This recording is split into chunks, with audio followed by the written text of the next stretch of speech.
La politique, Catherine Ney, 4 universités sur 70, une dizaine de sites sur 400 restent bloqués. À 5h du matin, Tolbiac a donc été évacué par la police, il n'y a pas eu de heurts, tout s'est passé dans le calme. Et dites-vous, on n'est pas en mai 68. Et oui, l'histoire repasse toujours les plats au moins 2 fois, écrivait Hegel dans sa philosophie de l'histoire, et Karl Marx ajoutait que toujours les révolutionnaires se réincarnent.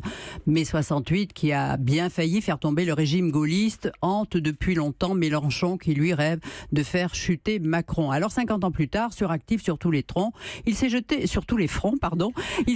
corps et âme dans toutes les batailles en vociférant. Mais oui, mais c'est bien sûr, vous l'avez compris, c'est le nouveau Cohn-Bendit qui avait craqué l'allumette en janvier 68 à Nanterre. Eh bien, en janvier 2018, Mélenchon écrivait dans son blog « La lutte commence ». Car avec son projet de sélection, il était sûr que le gouvernement allait déclencher des colères chez les étudiants. En tout cas, si les petits ne comprenaient pas, lui, il serait là pour les éclairer. Et la France insoumise a même distribué des tracts à la sortie des lycées pour faire sortir la jeunesse dans la rue.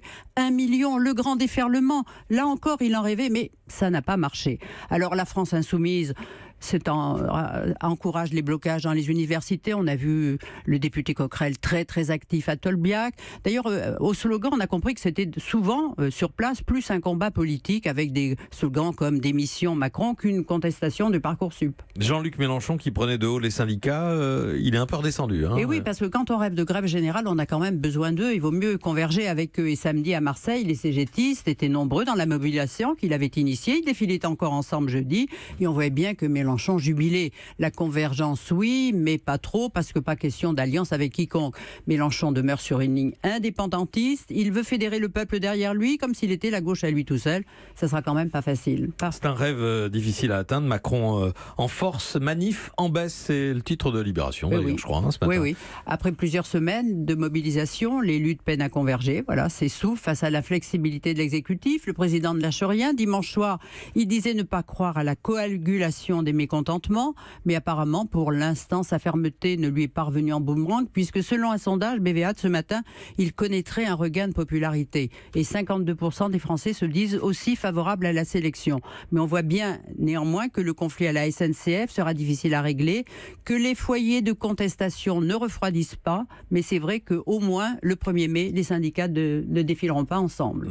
Catherine Ney, Vincent ? Je me demande si Catherine Ney n'a pas envie de refermer 68, mais à l'envers. Alors, il y a quand même une différence. C'est-à-dire de défiler pour De Gaulle, c'est ça ? Il y a une différence, si on fait un parallèle, il y a une différence entre le Larzac et Notre-Dame-des-Landes, parce que à Notre-Dame-des-Landes, c'est toute l'économie de la Basse-Loire et c'est tout l'avenir qui a été impacté.